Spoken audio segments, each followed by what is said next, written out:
সেখানে জাতীয় সঙ্গীত যখন পরিবেশন করা হচ্ছিল তখন সমাবেশের মধ্যে থেকে একটা অংশ তারা হচ্ছে আপত্তি জানিয়েছিল।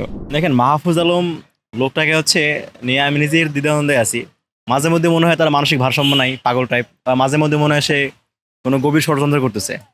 যখন হচ্ছে দেখি সে সরকারে থাকা অবস্থায়, দেখুন সে বাংলাদেশ সরকারের গুরুত্বপূর্ণ অংশ, সে একটা উপদেষ্টা, সে কিভাবে ফেসবুকে এসে থ্রেড দিতে পারে, তাও হচ্ছে এরকম গ্রামের ভাষা যখন ওটা থ্রেড দিতে পারে, এটা আসলে মানে তার সাথে কোনোভাবেই যায় না। এটা হইতে পারে এক, তিনি মানসিক ভারসাম্যহীন পাগল। আর একটা হইতে পারে যে তিনি হচ্ছে যখন বাংলাদেশ একটা পর্যায়ে এসে, দেখেন আমরা কিন্তু জুলাইয়ের পরে এসে আমাদের যে জুলাইয়ের শক্তিগুলো ছিল, আমরা কিন্তু টাইপ অফ নিজেদের রাজনীতি নিয়ে বিচ্ছিন্ন হয়ে গেছিলাম।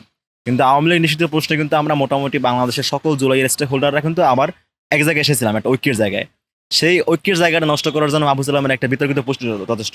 তো আমার কাছে মাঝে মধ্যে এটাও মনে হয় যে সে আসলে আমাদের জুলাইয়ের যে ঐক্যটা গঠন করার মাধ্যমে নতুন করে আবার ফেসিবাদ মুক্ত বাংলাদেশ গড়ার একটা প্রত্যয় আমাদের সামনে আসছিল, তো সেই জায়গাটা নষ্ট করার জন্য সে হচ্ছে এই ধরনের বিস্ফোরক মন্তব্য করেছে। সো পাগলও হইতে পারে, আবার ষড়যন্ত্রকারী হইতে পারে, আমি দুটো নিয়ে কনফিউজড। তো স্পেসিফিক জামায়াত শিবির জাতীয় সঙ্গীতে নিষেধাজ্ঞা দিচ্ছে এরকম কিন্তু বেশি এখনো ঘটে নাই।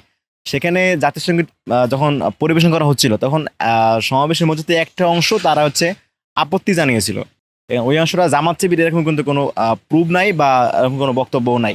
এখন কারা হচ্ছে তাদেরকে জোর করে জামাত শিবির বানিয়ে নতুন করে একটা বিভাজন রাজনীতি তৈরি করতেছে, মানুষকে বিভ্রান্ত করতেছে, মানুষের হচ্ছে ঐক্য বিনষ্ট করতেছে, এটা আসলে আপনাদের ক্ষতি দেখা উচিত।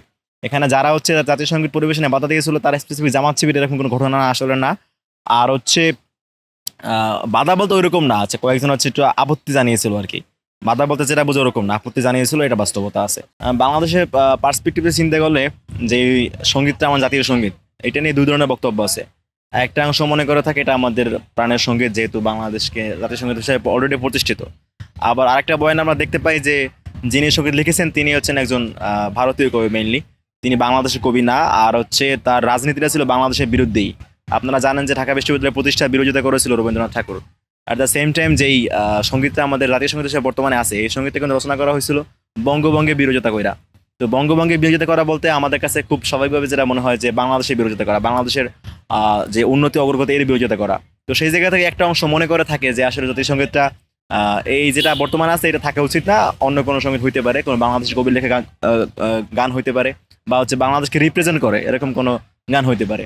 আমরা দুই ধরনের বক্তব্য দেখতে পাই। তবে আমার কাছে মনে হয় যে স্বাধীনতার এত বছর পরে এসেও এই জাতীয় সঙ্গীতের মতো একটা মৌলিক বিষয় নিয়ে বিতর্ক থাকাটা উচিত না কোনোভাবেই।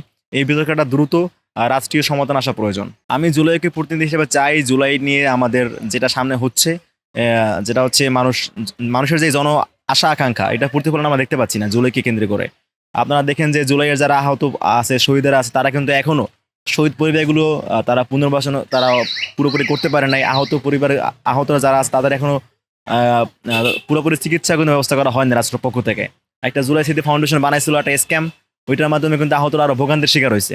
তো এই যে জুলাই নিয়ে হচ্ছে টাইপ অফ নিজেদের রাজনীতি ঘোষণার একটা ব্যাপার, নিজেদের রাজনৈতিক স্বার্থে আমাদের জুলাইকে ইউজ করার একটা ব্যাপার, এই বিষয়গুলো আমি কোনোভাবে চাই না। আমি চাই আমাদের জুলাই আমাদের সামনে একটা অনেক বড় একটা চেঞ্জ নিয়ে এসেছে, এবং জুলাই হচ্ছে আমাদের সামনে একটা নতুন ভাবধারা সৃষ্টি করেছে, সেটা হচ্ছে বৈষম্য বিরোধী এবং ইনসাফপূর্ণ ভাবধারা। সেই ভাবধারা অনুসারে বাংলাদেশে চলুক, এবং একই সাথে জুলাইয়ের যত শক্তি আছে, জুলাইয়ের যত স্টেক হোল্ডার আছে, আমাদের সকলের মধ্যে একটা কমন জায়গায় ঐক্য থাকা দরকার, যে আমরা হচ্ছে বাংলাদেশ প্রশ্নে কোনো ছাড় নয়।